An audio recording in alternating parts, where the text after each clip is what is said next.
ஒரு ஸ்டூடெண்ட் வந்து ஒரு ப்ளே கிரவுண்டில் தடுமாறி விழுந்துட்டாங்க அப்படின்னா நம்ம என்ன பண்ணணும்?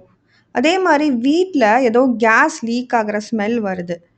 உடனே நீங்கள் வந்து லைட்டை ஸ்விட்ச் ஆன் பண்ணுவீங்களா? ஒரு சின்ன தப்பு நம்ம பண்ணுறது பெரிய ஆக்சிடெண்ட்டுக்கு கொண்டு போய் விடலாம். இன்னைக்கு நம்ம வீடியோவில் ஃபஸ்ட் எய்ட்னா என்ன, health education, safety in play field and safety at home பற்றி தான் டிஸ்கஸ் பண்ண போகிறோம். So hi all, welcome to BEd study master channel. இன்னைக்கு வீடியோவில் நம்ம yoga, health and physical education இந்த சப்ஜெக்ட் வந்து செம் 4ல் வருது. இதுக்கான கிராஷ் கோர்ஸ் வீடியோ தான் பார்த்துட்டு வரோம் நம்ம ஒன்றுன்னா. ஸோ இதில் நம்ம யூனிட் 2 கவர் பண்ணலாம் இந்த வீடியோவில். இம்பார்ட்டன்ட் 5 மார்க் அண்ட் 10 மார்க்கோட. ஃபஸ்ட்டு நம்ம இம்பார்ட்டன்ட் 5 மார்க் போயிடலாம். Write the objectives of health education. சுகாதார கல்வியின் குறிக்கோள்களை எழுதுக. ஸ்கோப் கேட்டிருக்காங்க, ஸ்கோப் ஆஃப் ஹெல்த் எஜுகேஷன். அதோட பரப்பை எழுதுக. இம்பார்ட்டன்ஸ் ஆஃப் ஃபர்ஸ்ட் எய்ட், முதலுதவியின் முக்கியத்துவத்தை எழுதுக. எஸ்ஐ டைப் பொறுத்த வரைக்கும் பார்த்தீங்கன்னா 10 மார்க்கில் principles and importance of first aid, கொள்கைகள் மற்றும் முக்கியத்துவம் ஆஃப் த முதலுதவி, அதை தான் கேட்டிருக்காங்க. Scope and qualities of first aid, முதலுதவியின் பரப்பு மற்றும் அதை செய்பவரின் பண்புகளை விளக்குக. Principles and importance of first aid கேட்டிருக்காங்க. கொள்கைகள் மற்றும் முக்கியத்துவத்தை பற்றி கேட்டிருக்காங்க ஃபர்ஸ்ட் எய்டை பற்றி. அப்புறம் scope and qualities of first aid, பரப்பு மற்றும் செய்பவரின் பண்பு. Discuss the methods of imparting in health education in school. சுகாதார கல்வி வழங்குவதற்கான முறைகளை விவரிக்கவும். How will you maintain safety in the play field and play area? விளையாட்டு மைதானம் மற்றும் விளையாட்டு பகுதிகளில் பாதுகாப்பை எவ்வாறு பராமரிப்பீர்கள்? ஸோ இதை பொறுத்த வரைக்கும் பார்த்தீங்கன்னா நம்ம இந்த கிராஷ் கோர்ஸில் இந்த ஃபாலோயிங் டாபிக்ஸ் வந்து கவர் பண்ணியிருக்கோம். ஸோ வீடியோவை ஸ்கிப் பண்ணாமல் பாருங்கள். ஃபஸ்ட்டு டாபிக் பார்த்தீங்கன்னா it is about first aid. First எய்ட்னா நம்ம தமிழில் என்ன சொல்லுவோம்னா முதல் உதவி. ஃபஸ்ட்டாக நம்ம கொடுக்குற ஹெல்ப்பு அடிப்பட்டவங்களுக்கு ஒரு இமீடியட் ஹெல்ப் அப்படின்னு சொல்லலாம், உடனடி உதவி. ஒரு டெம்ப்ரவரியான கேர், தற்காலிகமாக நம்ம அவங்கள பராமரித்து வச்சுருக்கோம் டாக்டர் வர வரைக்கும். So before any medical treatment பண்ணுறதுக்கு முன்னாடி, மருத்துவ சிகிச்சை டாக்டர் வந்து பண்ணுறதுக்கு முன்னாடி நம்ம பண்ணுறதுக்கு பேர் என்ன? First aid. It protects the victim, பாதிக்கப்பட்டவரை பாதுகாக்கிறதுக்காக இது ஹெல்ப் பண்ணுறது. அது இன்னும் வேர்சன் ஆகாமல், அவங்களுக்கு அடிபட்டிருக்கு, அந்த அடிப்பட்ட இடம் இன்னும் வேர்சன் ஆகாமல் இன்னும் மோசம் அடையாமல் தடுக்கிறதுக்கு நம்ம ஃபஸ்ட் எய்ட் கண்டிப்பாக பண்ணணும். இப்போ ஒரு ஸ்டூடெண்ட்டே ஃபுட்பால் கிரவுண்டில் தவறி விழுந்துடுறாங்க, அவங்க கை ஏதோ அடிபட்டுருது பயங்கரமாக. ஸோ அப்போ நம்ம என்ன பண்ணணும்? உடனே போய் அந்த கையை வந்து ஒரு துணியில் வந்து கட்டுவாங்க. ஸோ அந்த கையை வந்து நம்ம புல் பண்ணக்கூடாது, நேர் பண்ணணும்னு முயற்சி பண்ணக்கூடாது. ஸோ அந்த ஸ்டூடெண்ட்டை நம்ம காமாக வச்சுக்கணும். அந்த கைக்கு வந்து ஒரு சப்போர்ட் கொடுத்து, ஒரு கிளாத்தை கொடுத்து கட்டி உடனே வந்து டீச்சருக்கு இன்ஃபார்ம் பண்ணியோ இல்லை டாக்டருக்கு நம்ம இன்ஃபார்ம் பண்ணணும். ஸோ அதுக்கு பேர் தான் என்னது? First aid. ஸோ உடனே பக்கத்தில் இருக்கவங்க பண்ணுறது. ஸோ தட் இஸ் எய்டுனா எப்பவுமே ஹெல்ப் அப்படின்னு சொல்லுவோம். So that is first aid. Second பார்த்தீங்கன்னா principles. What are the principles of first aid? கொள்கைகள். ப்ரிசர்வ் லைஃப், உயிரை காப்பாற்றுது. ப்ரிவெண்ட் த டெட்டோரியேஷன், அதாவது இன்னும் நிலைமை மோசமாகாமல் தடுக்குது. It provides the pain relief, வலி நிவாரணம் அளித்தல். ப்ரொமோட்ஸ் த ரிகவரி, அதாவது குணமடைதலை ஊக்குவிக்கிறது. மூணாவது அதோட இம்பார்ட்டன்ஸ். ஏன் ஃபஸ்ட் எய்ட் இம்பார்ட்டன்ட் அப்படின்னு சொல்கிறோன்னா, இட் சேவ்ஸ் த லைஃப், உயிரை காப்பாற்றுகிறது. நெக்ஸ்ட்டு பார்த்தீங்கன்னா இமீடியட் ரிலீஃப் கிடைக்கும், உடனடி நிவாரணம். ஏன்னா அவங்க ரொம்ப வலியில் துடிச்சிட்டு இருப்பாங்க இல்லையா? ஸோ அவங்களுக்கு ஒரு ரிலீஃபாக இருக்கும் ஃபஸ்ட் எய்ட் பண்ணோன்னே. It controls the bleeding. Suppose ரத்தப்போக்கு வர மாதிரி காயம் பட்டிருந்தா அது கண்ட்ரோலாக இந்த ஃபஸ்ட் எய்ட் வந்து ஹெல்ப் பண்ணும். இட் ப்ரிவென்ட்ஸ் த இன்ஃபெக்ஷன், தொற்று தடுக்கிறதுக்கு ஹெல்ப் பண்ணுது. And it reduces the recovery time, விரைவான குணமடைதலுக்கு இது ஹெல்ப் பண்ணுது. இட் கிரியேட்ஸ் த கான்ஃபிடன்ஸ், அந்த விக்டிம் அடிப்பட்டவங்களுக்கு இன்னொரு தன்னம்பிக்கையை கொடுக்குது. It promotes the safe living, பாதுகாப்பான வாழ்க்கைக்கு வந்து இது வழிவகுத்துக்குது. So next scope of the first aid. Diagnosis first, நிலையை அறிதல். ஸோ அவங்களுக்கு அடிபட்டிருக்கு, அதை ஃபஸ்ட் நம்ம டயக்னோஸ் பண்ணணும். என்ன சைன்ஸ் காட்டுறாங்க, என்ன சிம்டம்ஸ் அவங்கக்கிட்ட தெரியுது, குறிகள் அண்ட் அறிகுறிகள் அடிபட்டவங்ககிட்ட. சரி, எந்த இடத்துல அடிபட்டிருக்கு, எப்படி ட்ரீட்மெண்ட் பண்ண போகிறோம், உடனடி சிகிச்சை எப்படி இருக்க போகுது, ப்ளீடிங், ஷாக், ஃப்ராக்சரா, ரத்தப்போக்கா, அதிர்ச்சியா, முறிவா, அதை பொறுத்து நம்ம ஃபஸ்ட் எய்ட் கொடுக்கணும். நெக்ஸ்ட்டு பார்த்தீங்கன்னா ரெஃபரல் ஆர் டிஸ்போசல். ஸோ மருத்துவமனைக்கு அனுப்புதல் அதுவும் ஒரு scope of the first aid தான். அதுக்காக தான் நம்ம முதலுதவியே பண்ணுறோம். உடனே அடுத்து நம்ம என்ன பண்ணுவோம், ஹாஸ்பிட்டலோ இல்லை ஆம்புலன்ஸுக்கு கால் பண்ணுவோம் ஆக்சிடென்ட் ஆயிருந்தா. ஃபேமிலிக்கு வந்து மொபைல் எடுத்து ஃபேமிலிக்கு வந்து நம்ம இன்ஃபார்ம் பண்ணுவோம். மருத்துவமனை, போக்குவரத்து, குடும்பத்துக்கு தகவல் தெரிவிக்கிறது, இது எல்லாமே ஃபர்ஸ்ட் எய்டுக்கு கீழே தான் வருது. Next qualities of a first aider. இதுவும் 5 மார்க்கில் கேட்க வாய்ப்பு இருக்குது. ஸோ ஒரு முதலுதவி பண்ணுறவங்களுக்கு என்ன வந்து குவாலிட்டிஸ் வேணும், பண்புகள். ஃபஸ்ட்டு வந்து ப்ராம்ப்டாக இருக்கணும். ப்ராம்ப்ட்னா என்ன மீனிங்? உடனடி செயல். So he must be quick. ஏன்னா டைம் இல்லை அந்த இடத்துல. ஸோ ஸ்லோவாக பண்ண முடியாது நம்ம. He must be quick. Next sympathy இருக்கணும். அவங்க சிம்பத்தட்டிக் பர்சனாக இருக்கணும். மற்றவங்க மேலே கருணை உள்ளவங்களா, இரக்கம் உள்ளவங்களா இருக்கணும். அவங்களால தான் ஃபஸ்ட் எய்ட் பண்ண முடியும். காம், அவங்க ஃபஸ்ட்டு அமைதியாக இருக்கணும். அண்ட் ஸ்கில்ஃபுல், திறமையானவராக இருக்கணும். ஏன்னா இதுவும் ஒரு ஸ்கில் தான். ஒரு முதலுதவி பண்ணுறதுக்கும் ஒரு அந்த திறமை வேணும். வைஸ், மைண்ட் லெவலில் ரொம்ப கிளவர், விவேகமானவராக இருக்கணும். கேர்ஃபுல், கவனமாக இருக்கணும். ரிசோர்ஸ்ஃபுல், வளங்களை பயன்படுத்தணும். இருக்கிற அந்த ஃபஸ்ட் எய்டு பாக்ஸில் இருக்க எக்யூப்மெண்ட்ஸை வச்சுட்டு அதுக்குள்ளே நீங்கள் என்ன ஃபஸ்ட் எய்ட் பண்ண முடியுமோ அதை குயிக்காக காமாக பண்ணணும். வளங்களை பயன்படுத்தணும். கான்ஃபிடென்ட், தன்னம்பிக்கை உடையவராக இருக்கணும். Next coming to the health education, சுகாதார கல்வி. ஸோ அதோட மீனிங் என்ன? பொருள். Develops correct health knowledge, attitudes, habits and behaviour. சரியான சுகாதார அறிவு, மனப்பான்மை, பழக்கங்கள், நடத்தையை வளர்த்தல். அதுதான் வந்து ஹெல்த் எஜுகேஷன் ஒரு சுகாதார கல்வி.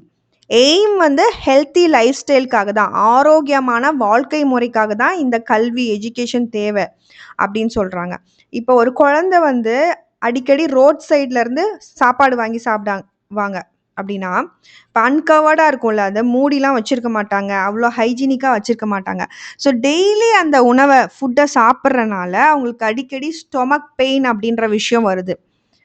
அடிக்கடி உடம்பு சரியில்லாமல் போயிடுது, வயிறு வலிக்குதுன்னு சொல்கிறாங்க. இப்போ டீச்சர் ஸ்கூலில் சொல்லித்தராங்க இந்த மாதிரி இம்பார்ட்டன்ஸ் ஆஃப் க்ளீன் ஃபுட்டு, சுத்தமான ஃபுட்டு சாப்பிட்ணும், கையை நல்லா வாஷ் பண்ணணும், சேஃபான ட்ரிங்கிங் வாட்டர் தான் குடிக்கணும் அப்படின்னு. அப்புறமா அந்த குழந்தைக்கு தெரிய வருது ஹெல்த்தி லைஃப் ஸ்டைல்னால் என்ன அப்படின்னு சொல்லிட்டு. அப்புறமா the child changes the habit and becomes healthier. இந்த அறிவு அந்த குழந்தைக்கு கிடச்சிருக்கு இல்லையா, இந்த நாலேஜ். அப்புறமா ஒரு பிஹேவியர் மாற்றம் நடந்திருக்கு. அதை தான் நம்ம என்ன சொல்கிறோம், ஹெல்த் எஜுகேஷன், சுகாதார கல்வி அப்படின்னு சொல்கிறோம். இது எல்லாத்துக்கிட்டையுமே வேணும் ஒரு ஹெல்த்தியான லைஃப் ஸ்டைலுக்கு. ஸோ இதோட அப்ஜெக்டிவ்ஸ் என்னன்னு பார்க்கலாம். ஃபஸ்ட்டு அப்ஜெக்டிவ் பார்த்தீங்கன்னா ஃபஸ்ட்டு வந்து சயின்டிஃபிக் அண்டர்ஸ்டாண்டிங் இருக்கணும், அறிவியல் புரிதல் இருக்கணும். ஐடென்டிஃபை த ஹெல்த் ப்ராப்ளம்ஸ், உடல்நல பிரச்சனைகளை கண்டறிதல்.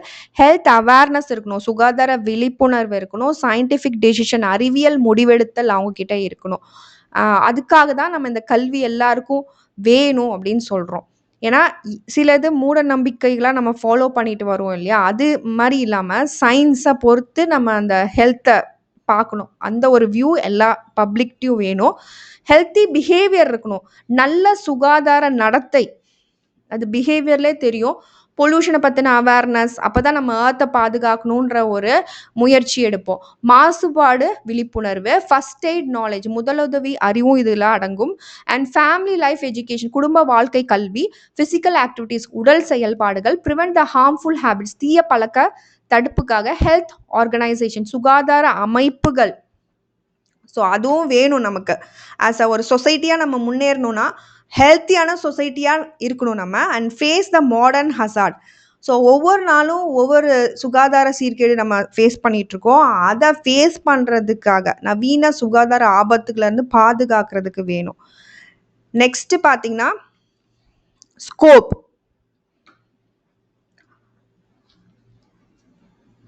செயலல்லை என்னன்னு பார்க்கலாம். நியூட்ரிஷன், ஃபஸ்ட்டு வந்து ஊட்டச்சத்துக்காக நமக்கு ஹெல்த் எஜுகேஷன் வேணும். பேசிக் ஹெல்த் நீட்ஸ், அடிப்படை சுகாதார தேவைகளுக்காக. நம்ம ஆஸ் அ பர்சனல் ஹைஜீன், நம்ம தனிப்பட்ட முறையில் சுகாதாரமாக இருக்கணும். ஹியூமன் பாடி, மனித உடலை நம்ம வந்து ஒரு ஹெல்த்தியான உடலாக வச்சுக்கணும். அப்போ தான் நம்ம கரெக்டாக செயலை செய்வோம், செயல்படவும் முடியும். அண்ட் காமன் டிசீசஸ், பொதுவான நோய்களுக்காக நமக்கு இந்த சுகாதார கல்வி அப்படின்றது தேவையாக இருக்குது. சானிடேஷனுக்காக, சுற்றுப்புற சுகாதாரம். ஸோ நல்ல ஒரு சுற்றுப்புறத்தை நம்ம சுகாதாரமாக வச்சுக்கணும். அண்ட் பப்ளிக் ஹெல்த் சர்வீசஸ்க்காக, பொது சுகாதார சேவைகளுக்காக தேவை, எமர்ஜென்சி கேருக்காக, அவசர சிகிச்சை. So it covers the personal, school and community life. தனிப்பட்ட பள்ளி மற்றும் சமூக வாழ்க்கையை வந்து இது உள்ளடக்கும். அதெல்லாம் சேர்ந்தது தான் இது. நெக்ஸ்ட் மெத்தட்ஸ், வழங்கும் முறைகள். இந்த ஹெல்த் எஜுகேஷனை நம்ம எப்படி வந்து கொண்டு போய் சேர்க்கலான்னு பார்த்தீங்கன்னா, ஃபஸ்ட்டு ஃபார்மலாக கொண்டு போய் சேர்க்கலாம். ஃபார்மல் இன்ஸ்ட்ரக்ஷன் கிளாஸ் மாதிரி, முறையான கற்பித்தல் வழியா, இல்லை ஸ்பெஷல் லெக்சர்ஸ் கொடுக்கலாம், சிறப்பு விரிவுரைகள், ஒரு ஸ்பெஷல் பர்சனாலிட்டியை கொண்டு வந்து அதை நடத்தலாம். பிரிண்டட் மெட்டீரியல்ஸ், அச்சிடப்பட்ட பொருட்கள் மூலமாக, ஃபிலிம்ஸ் ப்ரெசன்டேஷன் மூலமாக, திரைப்படங்கள், விளக்க காட்சிகள் மூலமாக மக்கள்கிட்ட அதை கொண்டு போய் சேர்க்கலாம். ரேடியோ அண்ட் டெலிவிஷன் மூலமாக, வானொலி, தொலைக்காட்சி, எஜுகேஷனல் ஃபீல்ட் ட்ரிப், ஸ்டூடெண்ட்ஸை கூட்டிகிட்டு போகிறது மூலமாக, கல்வி சுற்றுலா மூலமாக, ஹெல்த் வீக் செலிப்ரேஷன் ஒன்று நீங்கள் ஸ்கூலில் செலிப்ரேட் பண்ணலாம், சுகாதார வாரம். அண்ட் ஹெல்த் கிளப்ஸ் உண்டு பண்ணலாம். சுகாதார மன்றங்கள் மூலமாக இந்த ஹெல்த் எஜுகேஷனில் ஸ்டூடெண்ட்ஸை கொண்டு போய் சேர்க்கலாம்.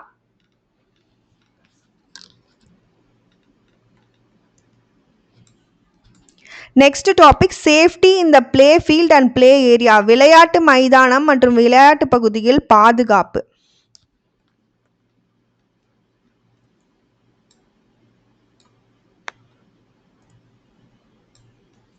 ஃபஸ்ட்டு அதோட மீனிங் பார்த்துடலாம். ப்ளே ஃபீல்டு அப்படின்றது பார்த்திங்கன்னா large open space for many games, அதுதான் ப்ளே ஃபீல்டுன்னு சொல்கிறாங்க. பல விளையாட்டுகளுக்கான ஒரு பெரிய திறந்த வெளி, அதுதான் விளையாட்டு மைதானம்.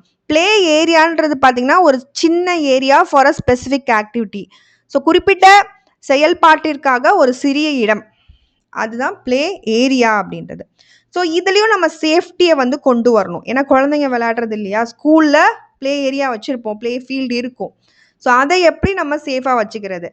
சேஃப்டி இன் ப்ளே ஃபீல்டு எடுத்துக்கிட்டிங்கன்னா, இந்த கிரவுண்டு மாதிரி ஏரியாவில், விளையாட்டு மைதான பாதுகாப்பில் first proper use of field இருக்கணும். கோர்ட்ஸ் வந்து டேமேஜ் பண்ணக்கூடாது. இப்போ பேட்மிண்டன் கோர்ட்டு இதெல்லாம் இருக்கும்ல, அதை டேமேஜ் பண்ணாமல் பார்த்துக்கணும்.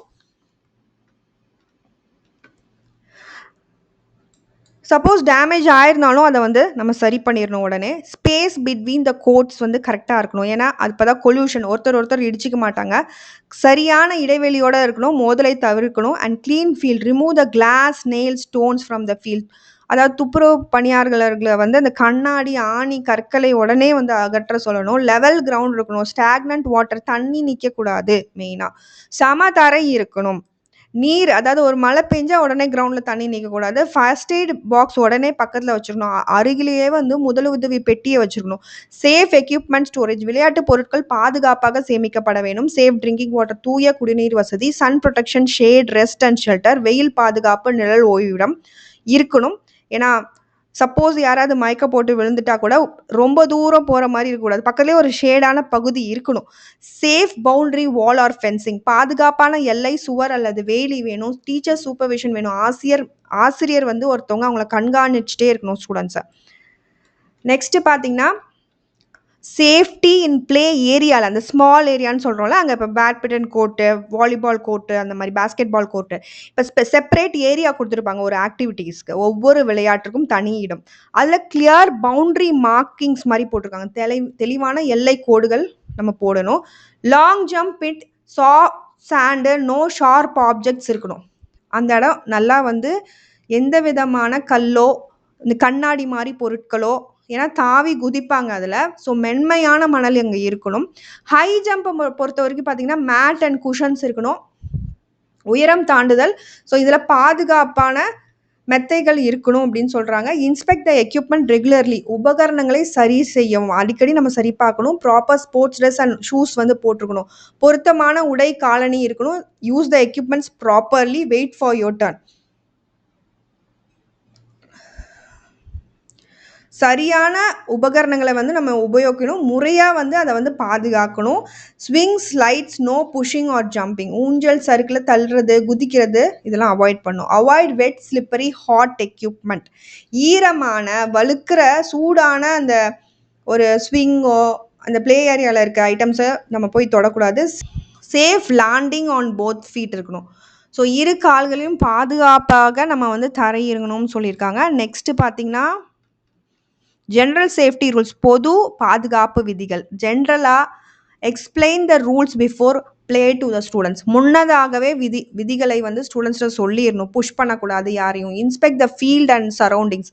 மைதானம் மற்றும் சுற்றுப்புறத்தை அடிக்கடி பரிசோதனை பண்ணணும். புஷ்ஷிங், ட்ரிப்பிங், அதாவது கீழே விழுறது, இன்னொருத்தவங்களை கீழே தள்ளி விடுறது, உதைக்கிறது, இதெல்லாம் பண்ணக்கூடாது. தள்ளுதல், இடறி விழுதல், உதைத்தல் வேண்டாம். Separate age group competition. ஒரே ஏஜ் குரூப்பை தான் வந்து நம்ம காம்படிஷன்லாம் வைக்கணும். வயதிற்கேத்தார் மாதிரி தனி போட்டிகள் இருக்கணும். Restrict discuss and javelin areas. So இந்த ஏரியாஸில் மற்றவங்க தெரியாமல் இடையில வந்து அடிபடுறதுக்கான வாய்ப்பு இருக்குது. வட்டு மற்றும் எட்டி எறிதல் பகுதிகளை நல்லா கட்டுப்பாடாக வச்சுக்கணும். Extra stopping space after finish line. முடிவு கோட்டிற்கு பின் கொஞ்சம் நிறுத்தும் இடம் கொடுக்கப்பட்டிருக்கணும். ஸோ இதெல்லாம் ரன்னிங் ரேஸில் சொல்கிறாங்க, மேரத்தான் இந்த மாதிரி ஓடுறவங்களுக்கு. எதுக்கு இவ்வளோ ரூல்ஸ் சொல்கிறாங்கன்னு நீங்கள் யோசிக்கலாம். பட் இப்போ இமேஜின் பண்ணி பாருங்கள், ஒரு ஸ்கூலில் ஒரு வாலிபால் கோர்ட்டுக்குள்ளேயே ஒரு புரோக்கன் கிளாஸ் இருக்குது, ஒரு உடஞ்சி போன கண்ணாடி துண்டு. இப்போ ஸ்டூடெண்ட்ஸ் அதில் போய் விளையாடுறாங்க அப்படின்னா அந்த கிரவுண்டை செக் பண்ணாமல் யாருக்கோ அந்த காலில் பயங்கரமாக அடிப்பட வாய்ப்பு இருக்குது. அதனால தான் டீச்சர் வந்து அடிக்கடி கிரவுண்டை இன்ஸ்பெக்ட் பண்ணணும்னு சொல்கிறாங்க. ஏன்னா prevention is always better than treatment, இல்லையா? ஸோ நெக்ஸ்ட் டாபிக் பார்த்தீங்கன்னா சேஃப்டி அட் ஹோம். வீட்டில் பாதுகாப்பு. ஹோம் சேஃப்டி வந்து it prevents falls, burns, electric shock, poisoning, drowning and other household accidents. வீட்டில் பாதுகாப்பு என்பது கீழே விழுறது, தீக்காயம், மின்சாரம் தாக்குதல், நச்சு பாதிப்பு, மெயினாக இந்த கேஸ் லீக் ஆகுதுல சிலிண்டர்லேருந்து, அது நீரில் மூழ்குதல் போன்ற விபத்துக்கள்லேருந்து நம்மளை தடுக்குது. முன்னெச்சரிக்கைகள் தான் இது எல்லாமே. சேஃப்டி அட் ஹோம் அப்படின்றது இதை நம்ம வீட்டு லெவல்லே வந்து ஃபாலோ பண்ணணும்.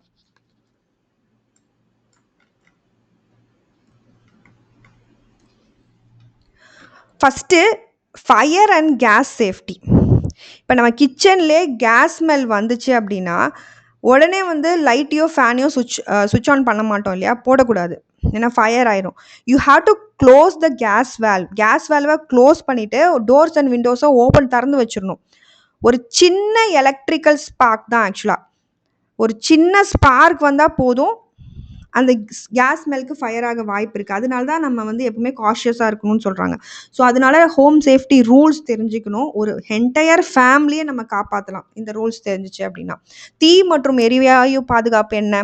கெரோசின், பெட்ரோல், பெயிண்ட் இந்த மாதிரிலாம் வீட்டில் நீங்கள் ஸ்டோர் பண்ணுறீங்க அப்படின்னா ஒரு சேஃபான லாக்டு பிளேஸில் வைக்கணும். மண்ணெண்ணெய், பெட்ரோல், பெயிண்ட் அதை பூட்டப்பட்ட இடத்துல வைக்கணும். Keep only the working cylinder in the kitchen. Close the valve at night.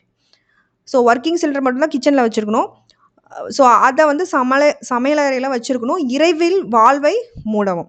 Case leak suppose வந்துச்சுன்னா டூ நாட் யூஸ் ஸ்விட்சஸ். Open the doors and windows immediately. எரிவாயு கசிவு ஏற்பட்டால் ஸ்விட்ச்களை இயக்காதீர்கள். கதவு ஜன்னலை திறக்கவும். மஸ்கிட்டோ காயில்ஸை எப்பவுமே பெட்டுக்கு தாண்டி வச்சிடணும், ரொம்ப தூரத்தில். கர்டன்ஸ் அண்ட் இன்ஃப்ளேமபிள் மெட்டீரியல்ஸ் பக்கத்தில் இருக்கக்கூடாது. கொசுவத்தி சுருளை, படுக்கை, திரைச்சீலை தீப்பற்றும் பொருட்களிலிருந்து விலக்கி வைக்கவும். ஸோ ஃபஸ்ட்டு அந்த கேஸ் இந்த மாதிரி ஐட்டம்ஸ். ரெண்டாவது வந்து கிச்சனில் எப்படி இந்த சேஃப்டியை நம்ம மெயின்டைன் பண்ணணும்னா, சில்ட்ரன் வந்து should not use a stove, kettle ஒரு iron box without adult supervision. பெரியவர்களின் மேற்பார்வையின்றி குழந்தைகள் அடுப்பு, கெட்டில், இஸ்திரி பெட்டிகளை பயன்படுத்தக்கூடாது.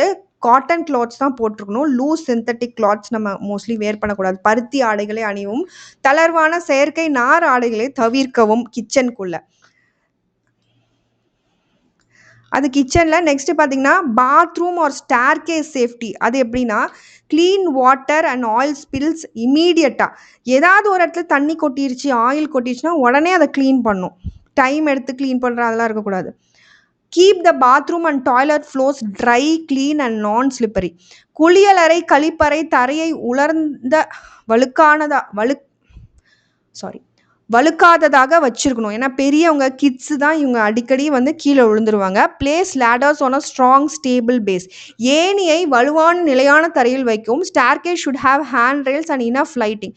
படிக்கட்டுகளில் கைப்பிடியும் போதுமான வெளிச்சமும் இருக்க வேண்டும். Terraces and balcony should have protective walls and grills. மாடி பால்கனியில் பாதுகாப்பான சுவர் அல்லது கம்பி வந்து கண்டிப்பா இருக்கணும்.